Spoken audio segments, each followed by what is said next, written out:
که دنیا تاسو نه نفرت کوي نو تاسو پوه شئ چې تاسو نه اولې ما نه نفرت کړی دی.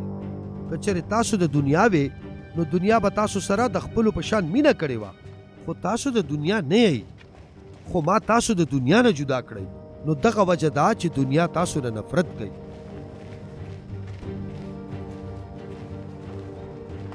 دا خبرې یادې ساتئ چې کومې ما تاسو ته وکړې. یو نوکر هم د خپل مالک نه لوی نه وي، نو چې هغې زه وزورولم نو تاسو به هم وزوروي.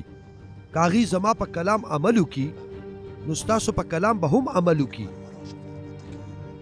خو دوی به زما د نوم په سبب تاسو سره دا هر څه وکړي، ځکه چې هغې هغه نه پېژني چا چې زه رالیږلی یم. که زه راغلی نه وې او دوی ته مې ویلې نه وې نو دوی به مجرم نه وو. خو اوس د هغې سره د خپلې ګناه څه بهانه نشته.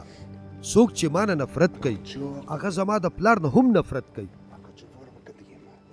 که چېرې ما د هغې په منځ کې داسې کارونه نه وې کړې کوم چې بل هیڅ چا هم نه دي کړې نو هغې به مجرم نه وې. خو اوس هغې دا ولیدل او موږ پلار زوی دواړو نه نفرت کوي. هم د هغې په شریعت کې دا لیکلي دي چې هغې ما نه بې سببه نفرت وکړو. خو چې مددګار راشي کوم چې به زه تاسو ته د پلار نه درلیږم، یعنی د حقیقت روح چې د پلار نه راوځي، هغه به زما په باب کې ګواهي ورکړي. تاسو به هم ګواهي ورکوئ ځکه چې تاسو د اول نه ما سره یئ.